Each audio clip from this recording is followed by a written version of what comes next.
Hoje você vai compreender esse texto. Muitos são chamados, poucos são os escolhidos.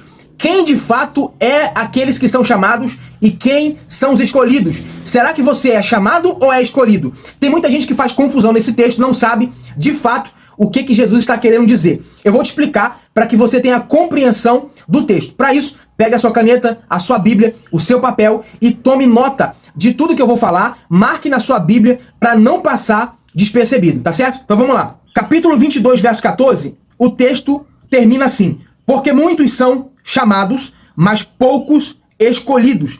Agora vamos entender. Quem de fato, à luz do contexto, é os chamados? Os chamados é os judeus. Os judeus foram chamados para o reino, para levar a mensagem do reino. Só que os judeus não receberam o Messias. Os judeus deram desculpas. Então ele conta esta parábola para mostrar justamente isso. Presta atenção. Capítulo 22, verso de número 2, diz assim: o reino dos céus é semelhante a um certo rei que celebrou as bodas de seu filho. Então o rei aqui é Deus e o seu filho é Jesus. Ele está contando a parábola. Presta atenção. Verso 3. E enviou os seus servos a chamar os convidados para as bodas. E estes não quiseram vir. Então quem são os servos que saiu a chamar? Os profetas. Por exemplo, João Batista, Jeremias, Isaías. Todos os profetas profetizaram a respeito desse reino.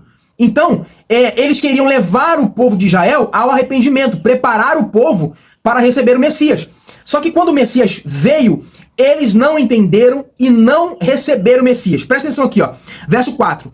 Depois enviou outros servos, ou seja, ele enviou mais profetas, dizendo: dizei aos convidados, eis que tenho o meu jantar preparado, os meus bois cevados já mortos e tudo já pronto. Vinde às bodas. Verso 5. Porém eles, não fazendo caso, olha isso, eles não fizeram caso para aceitar, para ir a esta festa. Eles não quiseram, eles fizeram pouco caso, foram um para seu campo, outro para seu negócio, ou seja, eles voltaram à sua vida normal, a fazer o que estavam fazendo. Então eles viraram as costas para o convite e cada um deu a sua desculpa e foi fazer o que tinha que fazer na sua vida pessoal. Verso 6. E os outros, apoderando-se dos servos, os maltrataram, ou seja, bateram neles, espancaram e mataram. Foi isso que os judeus fizeram com alguns profetas. Mataram os profetas, apedrejaram os profetas. Então, você percebe que Jesus está contando aqui a história do que os judeus fizeram e também do que eles iam fazer, entregando Jesus para morrer na cruz. Presta atenção. Verso 7. E o rei, tendo notícias disso, encolerizou-se, ficou muito irado, e enviando os seus exércitos, destruiu aqueles homicidas e incendiou sua cidade. O verso 7, Jesus fala sobre a destruição do templo de Jerusalém no ano 70. Percebe isso? Verso 8. Então disse aos servos: as bodas, na verdade, estão preparadas, mas os convidados não eram dignos. Então estava tudo pronto, os convidados não quiseram dar atenção, viraram as costas, foram embora, mas a festa estava pronta. Agora, aí você percebe, quem são os chamados? Os chamados foram os judeus para participar das bodas. E eles rejeitaram, eles não quiseram. Agora, quem são os escolhidos? Presta atenção. Olha o verso 9. Ele disse aos seus servos: e depois as saídas dos campos e convidai para as bodas a todos os que encontrardes. Ou seja, isso fala da graça de Deus que nos alcançou.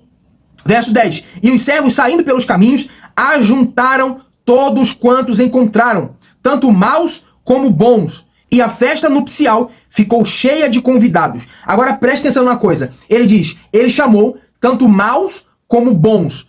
Agora olha o detalhe. E o rei, entrando para ver os convidados, viu ali um homem que não estava trajado com veste nupcial. E disse-lhe: amigo, como entraste aqui não tendo veste nupcial? E ele emudeceu, ele ficou calado. Por quê? Isso aqui é um detalhe muito importante. Esse homem aqui, ele se enquadra nessa categoria de pessoas boas, que fala da própria justiça. Ninguém será salvo, ninguém terá acesso ao reino de Deus por justiça própria.